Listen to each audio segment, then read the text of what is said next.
Dear students, होने वाले unit test का टाइम टेबल आपका ये यहाँ पे शो करवाया जा रहा है आपको। जैसे कि नर्सरी क्लास का 5th को इंग्लिश है, 6th को हिंदी रिटन है, 7th को मैथ है, इसके बाद 9th को आर्ट है, इसके बाद केजी क्लास केजी का आपका 5th को हिंदी है, 6th को इंग्लिश है, 7th को आर्ट क्राफ्ट है और 9th को मैथ रिटन है। इसके बाद प्रेप क्लास का आपका 5th को इंग्लिश है, 6th को हिंदी है, 7th को मैथ रिटन है, 9th को साइंस है और 10th को आर्ट है। फिर फर्स्ट क्लास का आपको 5th को इंग्लिश लिटरेचर है, 6th को कंप्यूटर है, 7th को Hindi, 9th English language, 10th maths, 12th art and craft, 13th science, 14th moral, 15th EVS and 16th GK। Next second class में आपका 5th को हिंदी है, 6th EVS है, 7th English literature, 9th GK, 10th को आपका science है, 12th को आपका मोरल है, 13th को मैथ है, 14th को आर्ट एंड क्राफ्ट है, 15th आपका इंग्लिश लिटरेचर है एंड 16th कंप्यूटर है।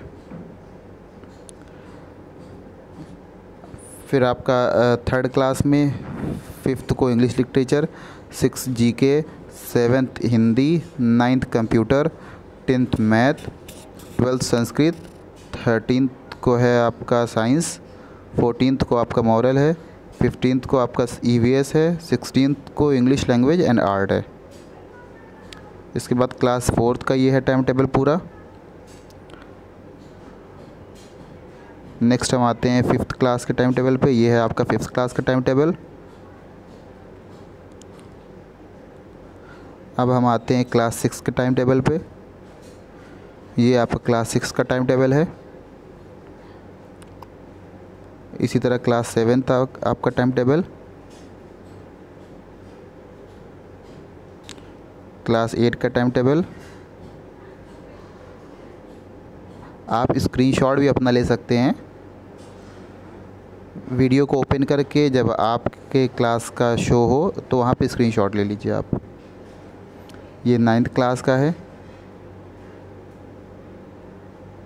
ये 10th क्लास का है।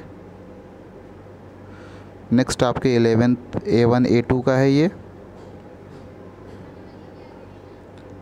फिर 11th section B1, 11th section B2 का एंड 11C का। अब इसके बाद आपका 12th A1 A2,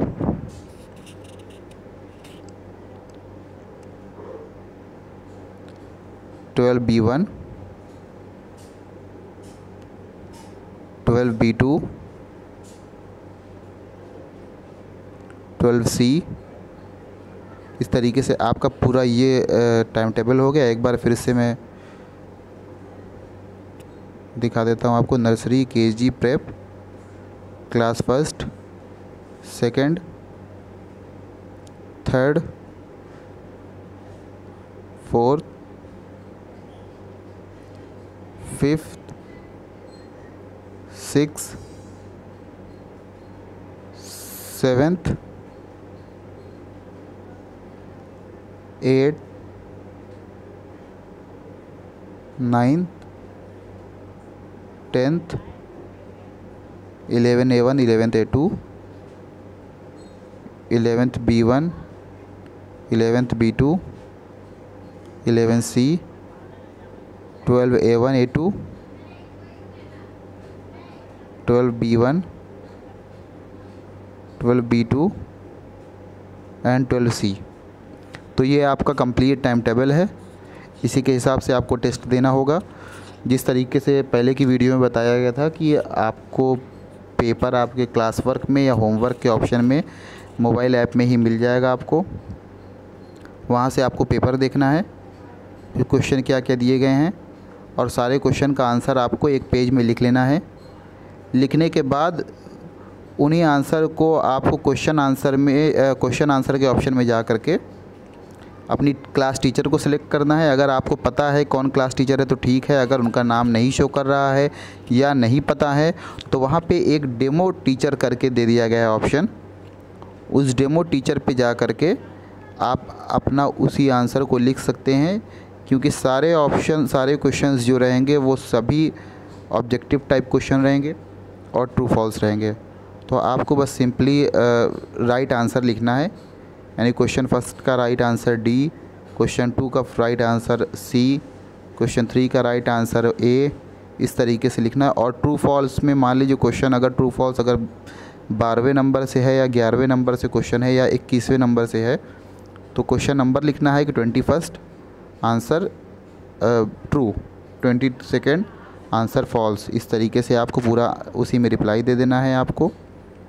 इसी तरीके से आपको सारे क्वेश्चन के सारे पेपर के आंसर आपको देने हैं और वहाँ से सबमिट कर देंगे, आपका क्वेश्चन आंसर आपका टीचर के पास पहुँच जाएगा। ठीक, thank you so much, all the best.